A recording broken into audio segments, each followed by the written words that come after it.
Right, that's it. She's all back together. I've put new bearings in the non-drive side and the drive side. Let's have these bearings in. I've pinned the shafts together, so they're both turning as one now.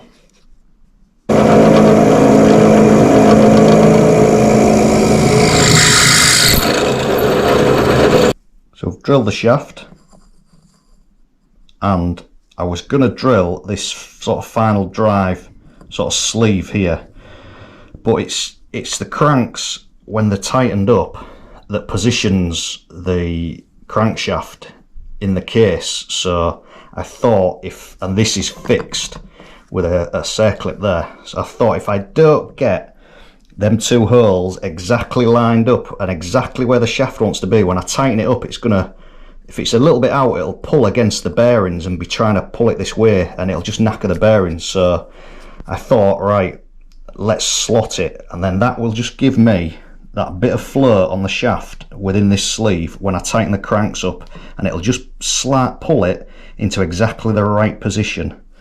So that's what I've done. Slotted that side, slotted that side, that'll go in there, and happy days. So I'll get it bolted up and put in the bike.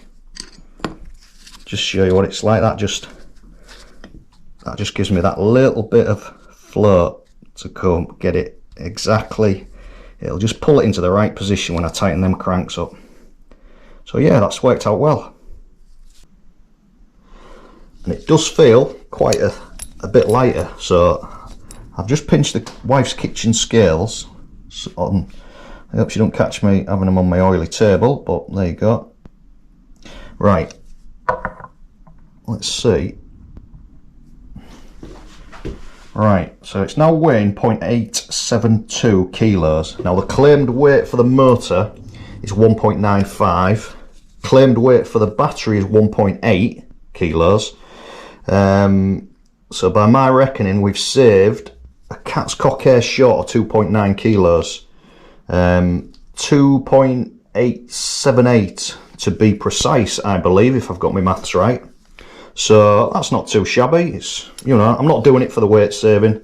It'd just be interesting to see, you know, how much weight we have saved. But that is against claimed weights, and we all know that what manufacturers claim sometimes aren't true in reality. So the proof will be, I'll weigh the bike before I do anything to it, then I'll obviously take the battery out, swap the motor, and then I'll weigh the complete bike again, and we'll get a true indication of what we have saved. So next job, let's get it in the bike. Kenevo Cell Expert. Only difference from stock is the tyres, rim packed inserts, and Hunt Enduro wide wheels, and that is coming in at 20.27 kilos. Right, let's drop this motor and battery then. First job is get the chain guide off. If you've ever tried to get the chain guide off with the chain ring on, it's a pain in the arse. So the easiest way I've found is just loosen that off and then draw them both off together. So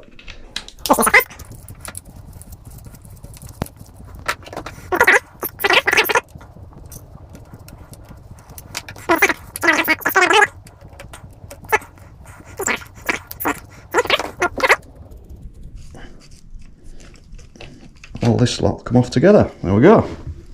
So next job, 3 motor bolts, mounting bolts.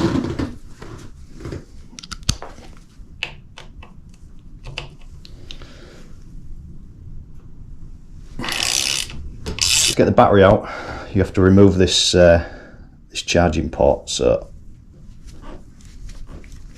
just take this out next. We should just be able to put our hand up here, get the connector on the back of the battery, and that's it, here it comes.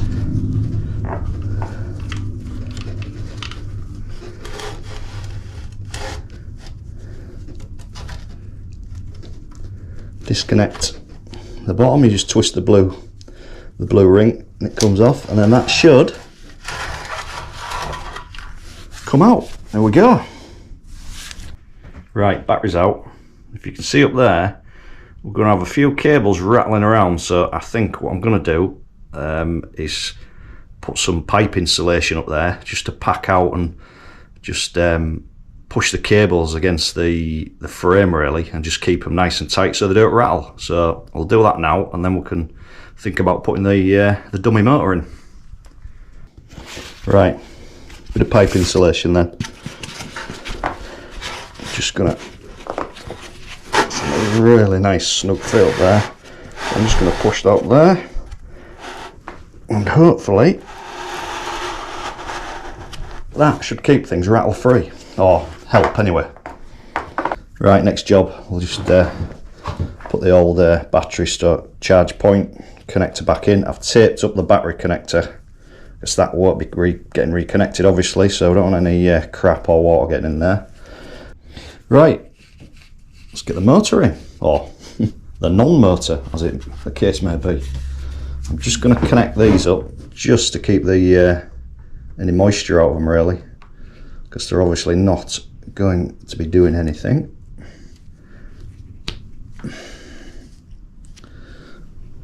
Stop them rattling around a bit as well probably. Right, it's there in.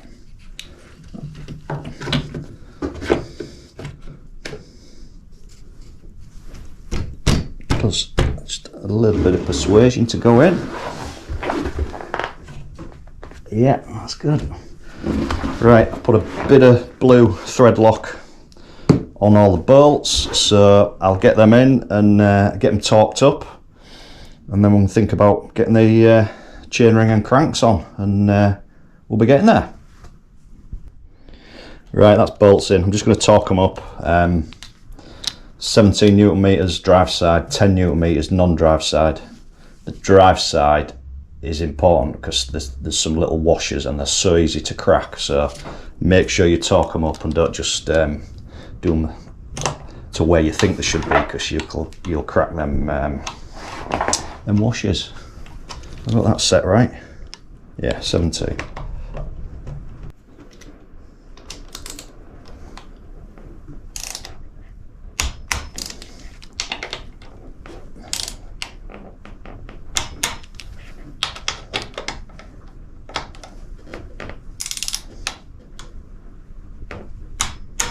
That's it, job done. Cranks on, chain on, and we'll see if it spins. Right, chain guide, chain ring on, and we're getting there. Right, cranks on. Always do the non-drive side first on the SL motor and torque it up to 50 newton meters. It's actually this crank arm on this side that sets the position and takes up the slack in the shaft inside. So yeah, get this on. I'm not going to torque them up pucker, but I'll do them tight just in case I have to take them off. Right, that's on, crank's on, and I'm well chuffed with that because there's absolutely no lateral play in that, which is an issue on this motor, or has been in the past, on the 1.1 motor. And I can just little finger spin it round. There's absolutely no resistance, well, very little resistance in there, which is what I wanted to achieve to make it into my pedal bike, my P-bike. So yeah, happy days. I'm chuffed with that. I'll get the chain on, get the wheel in, and then we'll see if it'll crank around. Yeah, well chuffed with that. Works great, pedalling nicely. Just got to wait now. So it's the final weigh-in. In the yellow corner, coming in at 17.35 kilos is the Kenevo SLP bike. So we've saved 2.92 kilos, which is probably, it's around what I thought it was going to be, 2.5 to 3. It's a great deal, but it'll just make it that bit easier to lift the bike on an uplift trailer, or I'll hook it on the back of a ski lift. So yeah, it'll make a difference. And the biggest difference, I can just jump on a plane with that now. No messing. Bike in bag, boom, gone. So yeah, that's going to be good. And if I want to, within half an hour, I can turn that back into an e-bike, into a Pucker Kenevo SL. So yeah, 2 bikes in one. What's not to like? The only thing left to do is see how it rides. So I'm going to go for a trail ride, see how it pedals, just around my local woods around here, and then I'll probably take it to somewhere like Dolby with some techie downhill and see how it descends. If it's, you know, is it as good as it was before? Is it worse? Who knows? We shall find out. Could be the future of e-bikes, this, guys. 2 bikes in one. Hey, why not? See you in the next part.